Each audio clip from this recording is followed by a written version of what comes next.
Welcome, everybody, to episode 8 of our corporate sponsorship webinar series hosted by Cosmo Sports and Entertainment. My name is Evan Colborn. I'm the Director of Business Development here with Cosmo Sports and Entertainment. And here with me is Carrie Kaplan, our President and Founder of Cosmo Sports and Entertainment. The series is brought to you by Central Counties Tourism and Sport Durham. So very special thanks to both those groups for putting on this webinar series and for allowing us to host it. This is episode 8.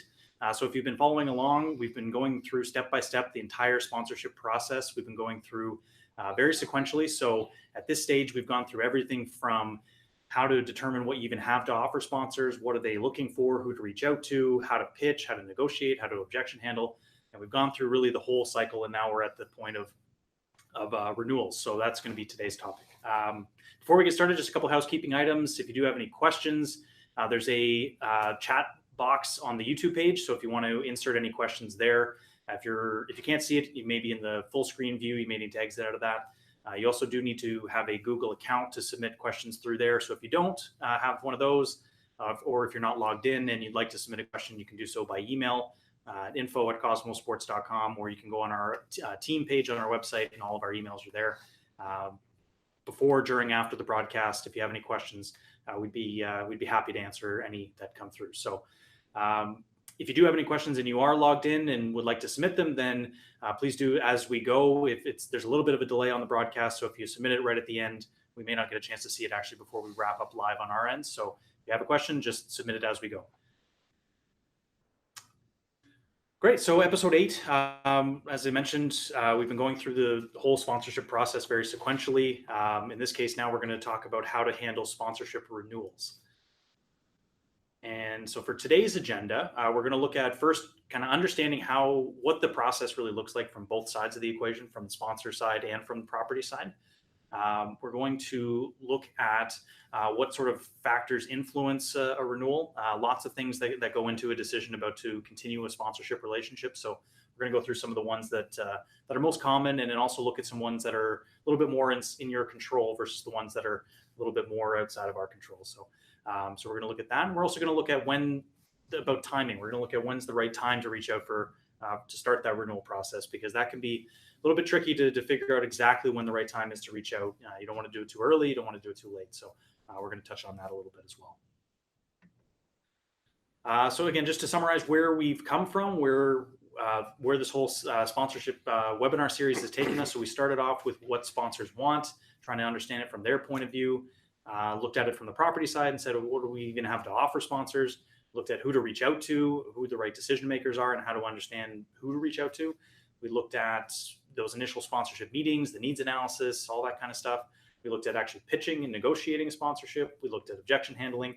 And our last episode was looking at actually measuring and analyzing the results of a sponsorship to actually show that hopefully that it's actually working and that you're delivering what you've agreed on. So, which brings us to today. So, I guess really to start, wanted to take a step back and kind of look at it from the sponsor's point of view, and how they're kind of approaching renewals and how they might be thinking about it. So, obviously, there's sponsors of all different sizes. There's some companies that are very sophisticated with their sponsorship. There's some for some of the events that may be listening on the call that are more local businesses. Sponsorship might not exactly use the word sponsorship, but it's part of their marketing. Mm-hmm. But in general, people tend to kind of look at their marketing spend as a bit of a portfolio, and very similar to kind of personal investments or things like that. It's every once in a while you gotta kind of shuffle the deck, rebalance a little bit, and so that's really what we wanted to show here, was just that it's part of the process. It's sometimes renewals or sponsorships are not going to be renewed, and but that's just kind of a natural part of the process. So, we also look at it something like this, that this is a very simplistic example you see here on the screen, but if you think about it, sponsors, what they're trying to do is they're trying to stagger it a little bit so that they don't have their entire portfolio coming up for renewal in a single year. Similarly, on the property side, as things get more sophisticated and you've been doing it for a few years, you can start to look at that yourself and say, okay, we want to make sure that we're staggering our agreements so that our sponsors are not all coming up for renewal in a single year, that we can spread that out over the course of a few years. So didn't find an exact stat, but kind of gut feel. Kind of thought the average sponsorship's probably about 3 years. Would you say that's kind of fair? Yeah, I mean, I think one thing it's always hard with this process is every sponsor is different. So there's companies depending on size. I would say the more sophisticated, maybe a good generalization is there's a correlation between sophistication and length. So if you're a sophisticated partner, I like to use Scotiabank. Scotiabank's one of the most sophisticated companies. All the major banks are as far as their sponsorship methodology. They tend to prefer 5, 10, 15-year deals. I think we were in a discussion, you and I, with TD Bank in one of our territories we work in. The length of time, they prefer a longer term because you want to develop something. And I think with smaller companies or companies that are trying things, sometimes when you're new, like when they haven't done sponsorship and they're looking to do it, then it's closer to 1 year or maybe 3 years. I think that three's a short answer there. Three's probably a happy medium, but I think sophistication makes for longer term agreements, and people that are less sophisticated and looking to try things are going to be more likely to do 1 year or maybe a little more. For sure. Maybe a little bit hard to see on the screen here. Just this was taken from the Canadian Sponsorship Landscape Study, a study we've referenced several times throughout this series. But this just notes that the average number of sponsorships that a sponsor might do here is listed at 42 in a quarter. So for those really big companies, they're doing lots of different sponsorships. As a property, we always may like to think that ours is the most important, but understanding that we're one part of their marketing mix as well. So. It is, although I would say to localize your efforts. So if you can, saying that we want Burger King to be a sponsor, and this isn't the first time we've talked about this, is intimidating. And the assumption would be you'd have to go to somebody in Mississauga or somebody in Toronto or understand Burger King's broader strategy. Go to the person who owns the Burger King closest to wherever you're sitting. So you're sitting in Oshawa now and you want Burger King to be a sponsor. You want to meet the manager at the Burger King local to you and ask them what's important to them. So I think the 42.25 can be intimidating but the local franchisee may do one sponsorship a year. Right. And that's sort of, where you want to start with, which is less intimidating and you can kind of get your head around. Yeah. And we were talking just before we even jumped on here that even if it is, maybe their only sponsorship, it's still part of the marketing mix. So it's kind of being compared in that same portfolio approach to the local newspaper or radio or direct mail, things like that. So it's all part of that kind of marketing mix that's getting evaluated. So wanted to share that just to kind of share a bit of perspective on what it's like from the sponsor standpoint, and just that every few years at least it's going to come up, things are going to come up for renewal, and it's part of the process. So there's lots of factors that influence whether a sponsorship is going to be renewed, both internal factors and external factors. So it could be things like changes in leadership. We see that quite often where a VP of sponsorship or something may leave and they may bring in someone new and they have a different philosophy, and that can spark a change in sponsorships. A little bit lower in the hierarchy could just be a change in personnel.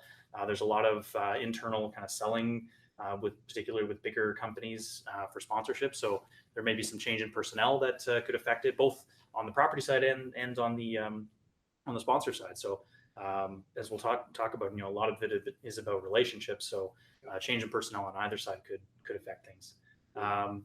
Occasionally you see a change in priority where, the sponsor's looking at a new pillar or something like that. And it may just be a shift in business strategy that they want to focus on. So that could be a factor.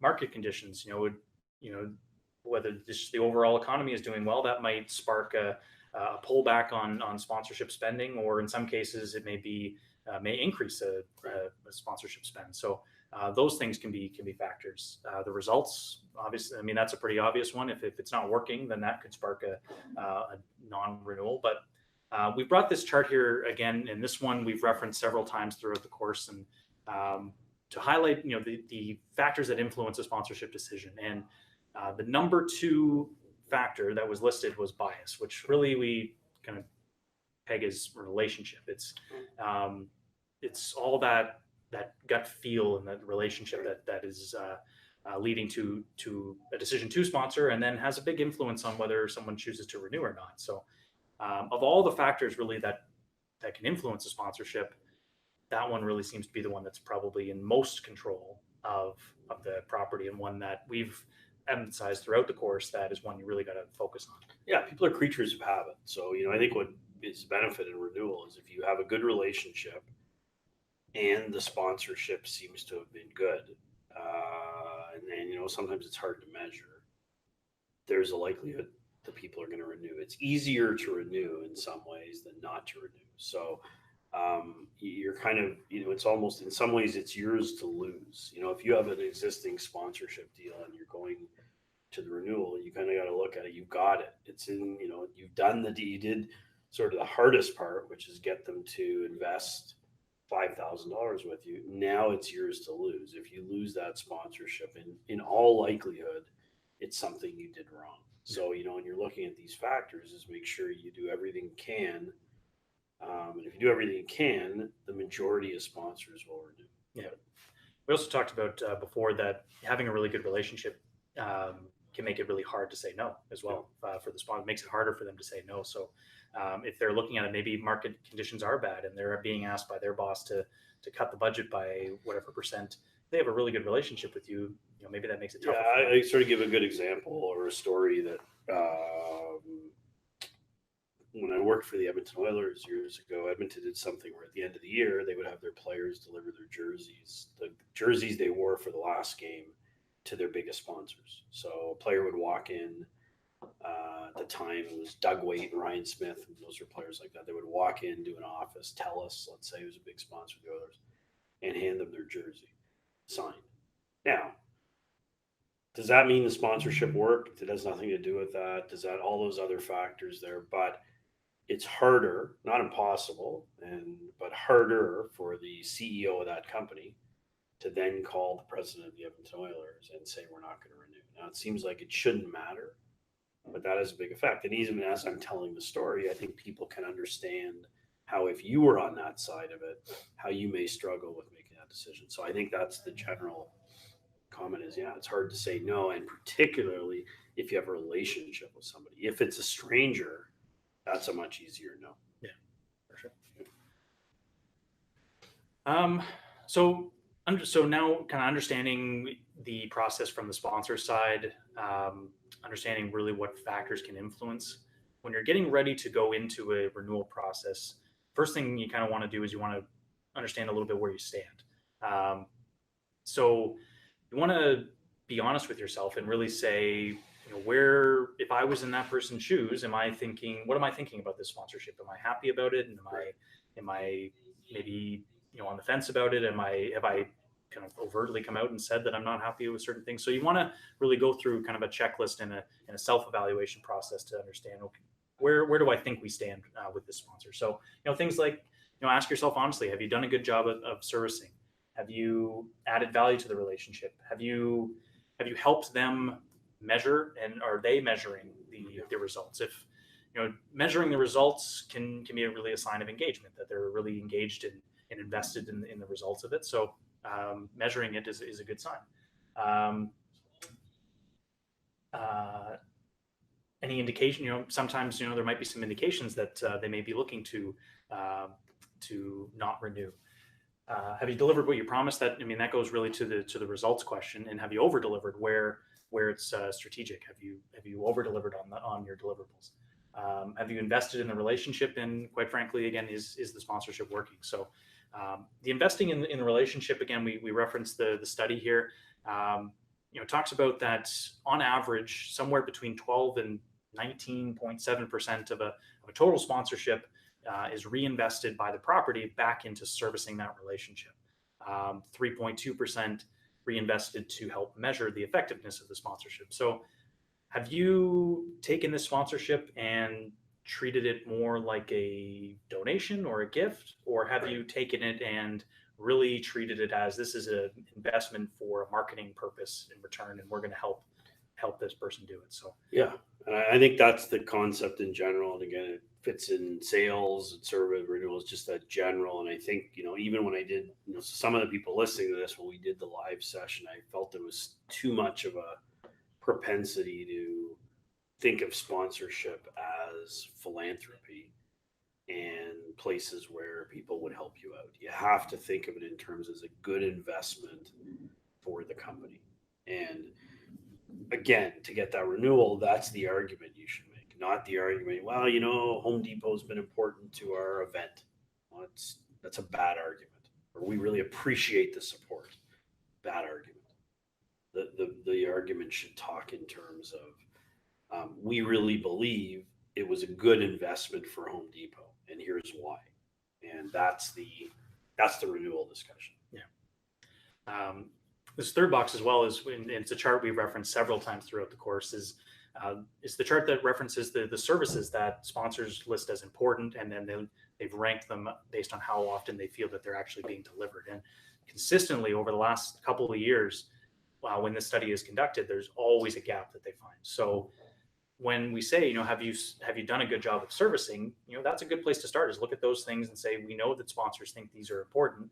Have we delivered on them? Also through, keeping it very individualized throughout your needs analysis and through your relationship building, hopefully you've determined what they do actually think is important, and have you helped deliver that? So these are all just questions you want to kind of ask yourself and put yourself in their shoes and try to see it from their perspective and think, if I was in their shoes, is this something I'm considering renewing or not? And the more, objective you can be with yourself, the better this exercise is actually going to help you out. So some signs to watch out for. None of these are really, if you see them, they're not for sure signs that someone's thinking about not renewing, but they're things, you just want to keep an eye out for in some cases. So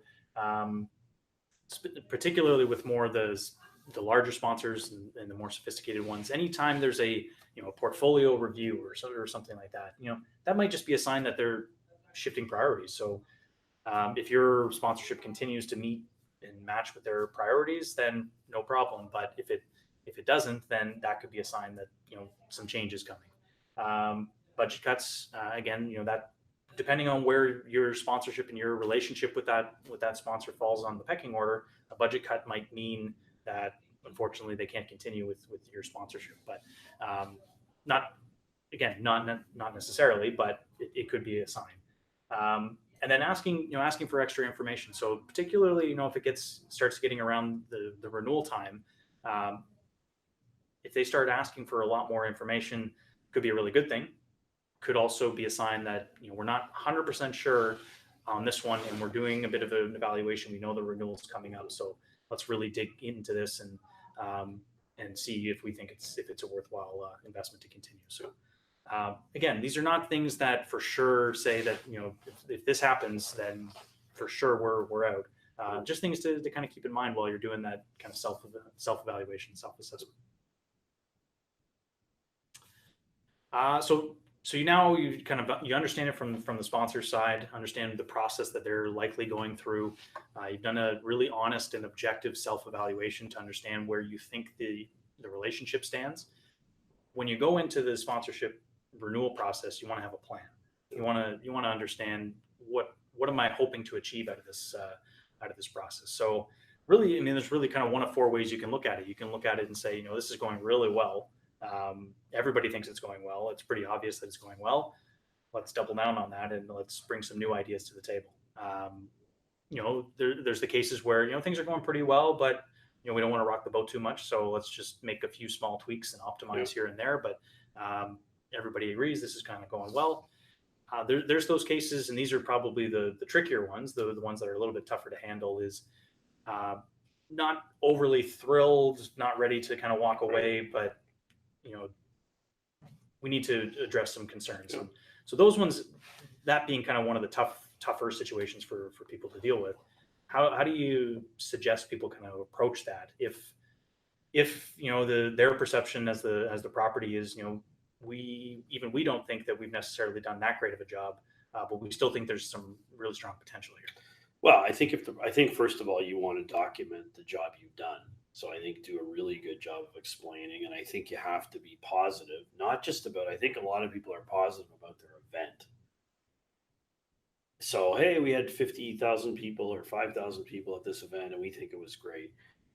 I think you have to, it has to be about them. So I think the your discussion needs to be about again why the event was good for them, and then I think there's nothing wrong with saying we could be better. In other words, there's things we're going to do and put into this new agreement, and here's what we'd like to do in the renewal document that will make that better. So if you listen to somebody's objections and then you can solve them, it makes it hard for them not to renew. So he says to me, well, why would you consider not renewing? Will be the considerations.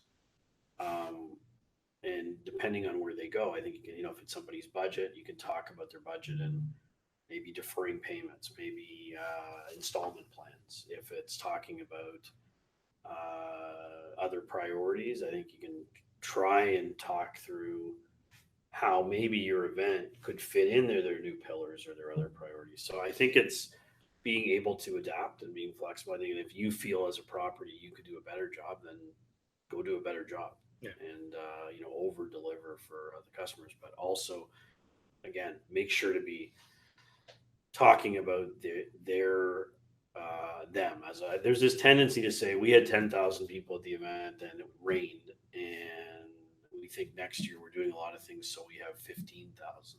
That didn't solve the question of why a company's going to renew or not renew.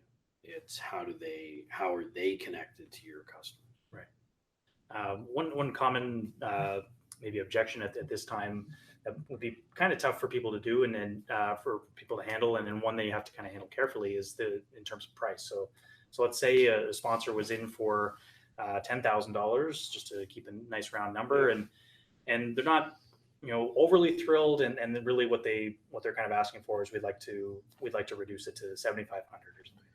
Yeah, I think what you wanted, I think so far it's an easy answer to say yes. So I think this is a part of the process of negotiating. I think what you want to do is try to add more value at 10,000 as opposed to reduce it to 7,500. So really it's understanding the why there. I mean, oftentimes as we talk about, budgets are much more flexible than the property may think it is. So yeah, they may have gone back and said, I'd like to spend $7,500, but if you really provide a very appealing argument, they may stay at the $10,000. So I think you have to recognize the difference between negotiating and that's often a starting position. I'd like to spend. I always watch those. I think one where it's great, and I think it's sort of comical a little bit, is those home renovations. So people come in and they say our budget is $100,000. I haven't seen one, and I will admit I'm not a regular watcher, but I've probably seen 20, 30, 40. I haven't seen one where the people building the home didn't say you're the budget covered. They all almost consistently will say, yeah, I know your budget's $50,000, but to do the bathroom and the kitchen, it's going to cost 70,000.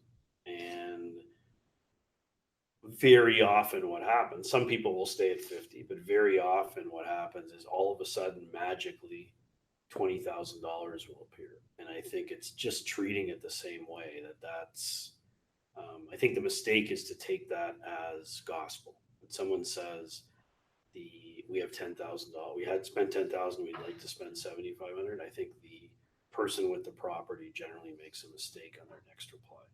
So it's I think you can't take it you have to really understand what's the motivation, why, so a good question there is why. Well, you just curious, why have you decided that? And I think what happens is you're able to learn some information. So I know it's not a straight answer, but I think the biggest answer to that is not accept that as factual. I would say 80% of the time it's not accurate. Right. That their actual budget dropped from 10 to 7,500. So I think you got to kind of vet that out. Great. So you want you want to have a plan. You want to kind of have an idea of what you're hoping to achieve through the renewal process.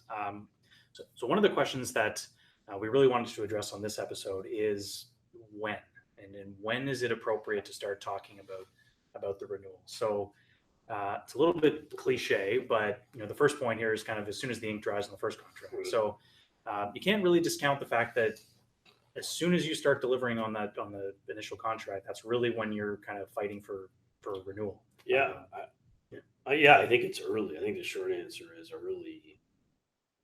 You make your life easier when the renewal comes up, and the less touch points, and the longer you wait to have those conversations, the harder it's going to be to renew. And that's sort of a salesperson's mentality or somebody in marketing's mentality. Oh, it's time to call them for renewal.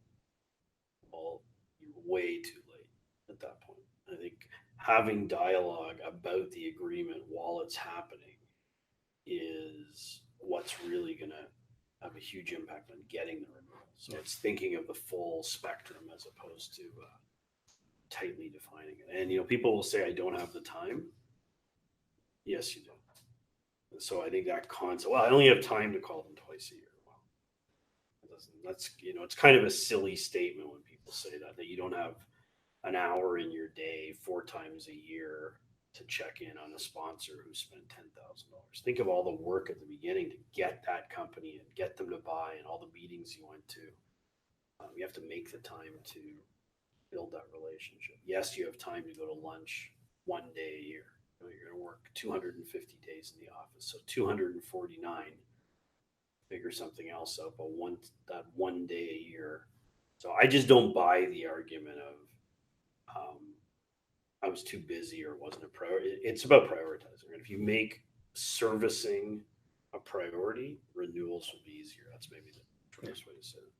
Yeah, and we were talking about that yesterday as well. Just the finding those opportunities to have touch points or check-ins when you're not talking about anything related to the business, and that's really when a lot of those relationships are built. Right. Is when you find some common interests or something they really care about, and you can share that with them. So trying to find those opportunities when you can do that can go a really long way.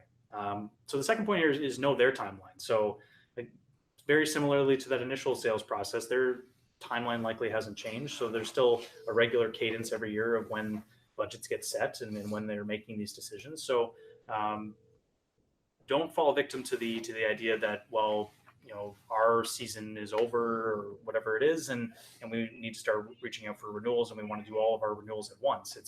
It's really based on their timeline and when are they going to be making those decisions. So and just this from the study once again just shows that the bulk of budgets are set in that July, August, September kind of range. So again, that's just a stat from a study. It's not to say that's the be all and end all, but try to find out from your sponsors when their timeline is. But here's what I would say on that. Budgets may be set July, August, September, but it's always a good time to talk to a sponsor. So if it's February, let them tell you.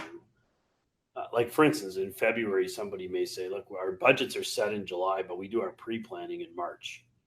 Or somebody says, yeah, well, we're not, we used to set our budget in July, but now we're doing, we do some adjustments on the fly. Or there's rules. We just met with a travel agency who basically said our budget's set, except we have room for great opportunities. That's not in the budget. That there's an area of flexibility. So I think waiting for one period of time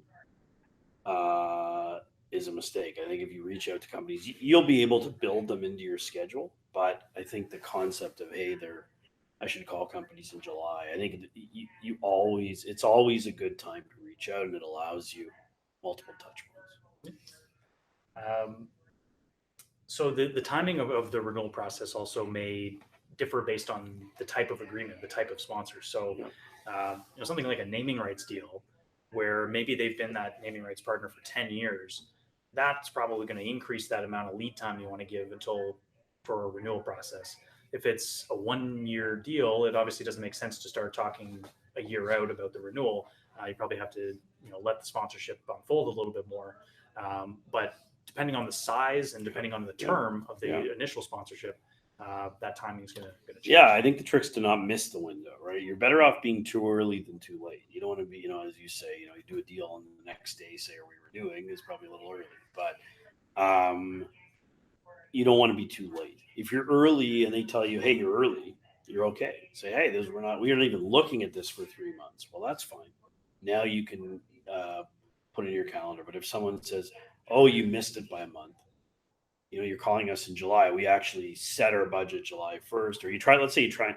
One mistake is you try to reach somebody in July. You say, "Oh, I know I got to get them in July," but you can't reach them until August, and it's too late, and you missed a year. So I think err too early as opposed to late. Right.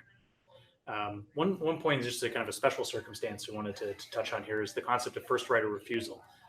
So in some cases, that might be a benefit that's been negotiated with the sponsor that for a particular category, a particular asset, that they get the first right of refusal on that. So if a competitor comes in and says we want to sponsor, that the initial sponsor gets the chance to match or better. So I guess you want to be just careful here and make sure that you don't burn any bridge or hurt the relationship with the initial sponsor because of a new one. And so how do you kind of handle that? Well, I think right of refusal is, usually it's something that a company asks for and pays a little bit more for. So if someone's paying a large amount, they want that first right of refusal in there. And generally, you probably have a good relationship with your existing partners. So yeah, that dialogue can enhance your ability to close the deal. And sometimes companies want to do something almost fear of the competitor, so you say, well, we'd like to TD Bank. Part of the reason TD Bank may sponsor the Blue Jays is because they don't want RBC to sponsor the Blue Jays. It's not. So first right of refusal plays into that a little bit, saying, hey, prior to us going to the market is one way, or we have an offer from McDonald's and we want to know if you guys are interested in matching. The challenge you have on first right of refusal, and I wouldn't encourage them unless companies are asking for it as something that's coming from the property, is let's say you do have McDonald's and they're spending $10,000 with you, and then you go to Burger King. Burger King is going to be very reluctant to make a proposal or make an agreement, or if they do, and you have to say, well, McDonald's has the right to match it, your chances of getting anything from Burger King are reduced. So, it's not really, the first right of refusal is to the benefit of the sponsor, not the benefit of the property. That's right. So in terms of now the actual process of a renewal. So the first step here, we talked about, it starts right as soon as you sign the initial contract, and you really want to put a lot of emphasis on servicing throughout. But at some point, you do want to kind of plant that seed of a renewal. And the sponsors are aware of it. They likely know when their deal is coming up, and they know the conversation's coming eventually. But it can be really powerful to just kind of plant the seed a little bit, and whether it's a year out or however long out, just to make sure that they know it's coming, and that they're thinking about it, and they know you're thinking about it, and can also be a good kind of time to tell, okay, well, where do we stand? If you kind of plant that seed and you're getting some pushback, then maybe things are not going so well. So so you want to kind of plant that seed, and a good time to do that is the kind of the annual review as you maybe head into that last year of the agreement. So as an example, on kind of a 3-year deal, at the end of at the end of the second year, at that annual review meeting where you're going through and showing them all the results from the sponsorship from the past year and all the things that you guys have done together, that's maybe a good time to kind of plant the seed to say, we're not going to talk about it today. It's not the right time to talk about it, but we do want to eventually talk to you about renewal, as we all know it's coming up for expiration in a year or so. So good idea to plant the seed. You want to, again, we talked about, setting that meeting based, hopefully by this point, a little bit about their timeline. So when you want to set that meeting. So, if it's a 1-year deal, again, 1-year deals are tough because, you don't really have too much time. So you need to deliver and then start having that conversation. So maybe target around 3 months out from the expiration. If it's a multi-year deal, maybe it's 6 months out. And like we talked about with naming rights or really big sponsorships where it's long terms, maybe you're even doing it a year and a half out to give people enough runway. So those are good benchmarks. And like I said, if in doubt, go early. So if you're worried that you're going to lose somebody, you may want to start those discussions early. But a renewal discussion should really be first talking about how's the existing agreement going. Right. And that leads ultimately into the renewal discussion. For sure. And then when it does come time to have that renewal meeting, really important that you're coming prepared, that you've given it a lot of thought, that again, this isn't looked at as a handout, isn't looked at as a gift, that it's a marketing relationship, and you're coming with some results on the objectives that you initially set and how you've been delivering on those results over the past year or more, and some new ideas. It's, nobody wants to kind of continue doing the same thing over and over and over again. So what are some new ideas, some new things that the team or the property is doing that the sponsor that you think based on your expertise, the sponsor would be a good fit for, all sorts of things like that. So you really want to come prepared with some new creative ideas there. So there's going to be those times, like we talked about at the outset, that sometimes the sponsorship just isn't working, and it's time to move on. And that can be for a whole host of reasons. But when it is time, that as the properties and the people selling sponsorship, we just have to appreciate that no one bats 1,000. That this is whole part of the process, the renewals and non-renewals and finding new sponsors, and it's all part of the process. So accept the fact that some people are just not going to renew, and you have to kind of live with that. You do want to kind of understand what are the reasons for it. Was it a breakdown in the relationship? And hopefully not. Was it a change in priorities? All those things we kind of talked about in the influences on a renewal and influences on sponsorship. You want to kind of understand what was the factors that really drove their decision to not renew. One of the most important points that we can kind of make throughout this is not to burn any bridges. That this industry in general is very small, and that who knows, a sponsor may choose to not renew now, but they may come back around a few years later. Yeah, don't take it personally. So if somebody, is saying we're not sponsoring your event, I think people tend to take it personally and then also not go back to that company. As you say, a year or two, people can change, personnel can change in different situations, priorities can change. So I think you have to fight to get the renewal, and I think that's important. But I think once the ship has sailed and you're not getting a renewal, as you say, don't burn any bridges. It may very well come around sooner rather than later.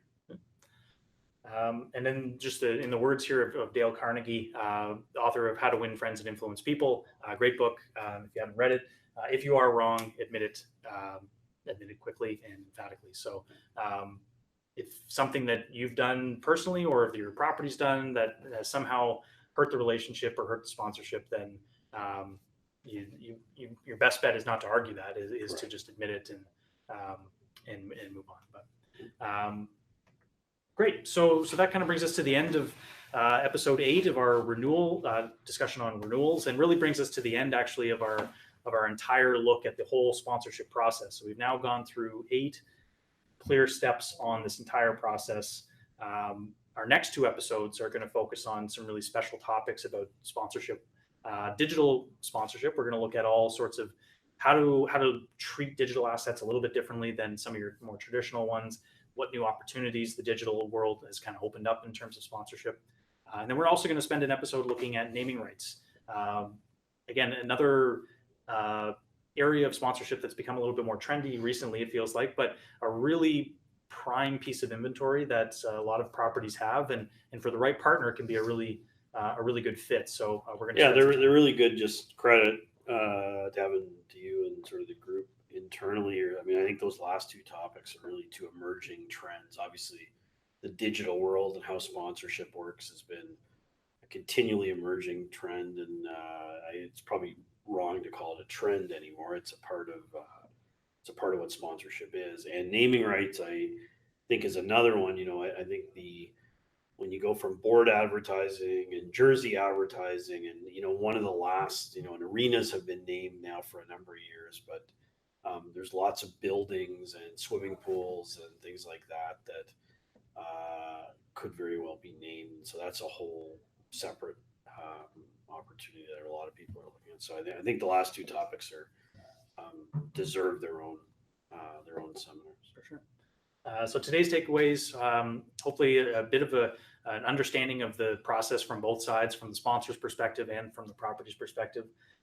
You want to know where you stand. So be honest with yourself, be objective with yourself. If you were in this person's shoes, how would you be feeling about the sponsorship?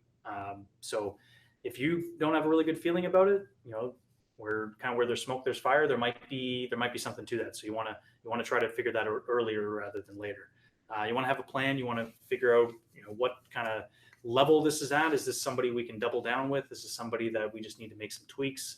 Or, worst case, is this time to go our separate ways? And accept the fact that, that's part of the process. No one bats 1,000. The renewal process is part of the whole process. And what I like is it says no one bats 1,000. I like the sort of similar analogy, which is in baseball, if you're 1 for 3 over your whole life, you're in the Hall of Fame. So that means 2/3 of the time you're failing.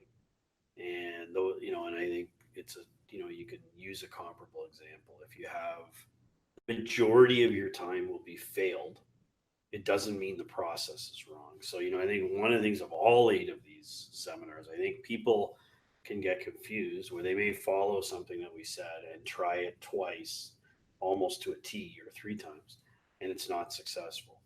It doesn't mean the formula is wrong. So I think part of it is you've got to understand that failure is a part of, the road to success is failure is fundamental to success. So I think just, you've got to accept that in order to be successful. Great. So do we have any questions or no? Great. So with that, our next episode is how to approach digital sponsorship. So we're going to bring that to you guys in 2 weeks.